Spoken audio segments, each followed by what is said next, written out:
Hi, Ale Davis here from ResolveGB.com.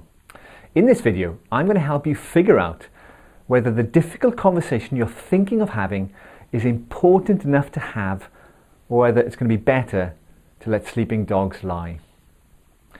One of the first things to pay attention to are your emotional reactions to the prospect of having the conversation.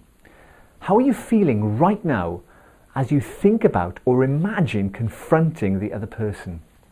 Are you feeling terrified and worried about your safety?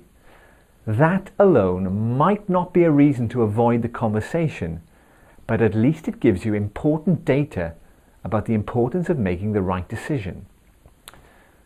The next thing to do is to think about what's at stake. So I like to think about this as, how big is the bounty? Is there something to gain from having the conversation? For example, will it mean I'll earn the respect of my colleague or boss for raising a potentially difficult or uncomfortable issue with them? Does it mean that if I get it right, I put myself in line for a promotion or the opportunity to work on an interesting project? It might mean that for once I'll get treated with dignity and respect and put an end to a conflict or a spat that's been going on for far too long. Maybe it's going to mean that I can look forward to coming to work instead of worrying about bumping into that person and dreading my working day. The next thing to think through are the potential consequences for you and for them. What are you risking by having the conversation? Could it be a career-limiting move?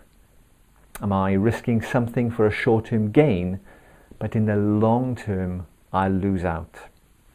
Consider the short and long-term consequences of having the conversation and contemplate, are these worth it? So, pay attention to the potency of your emotions, figure out what's at stake and what do you stand to gain, and remember to think through the short and long-term consequences for you and for them. For more useful tips, tools and strategies, go to www.resolvegb.com.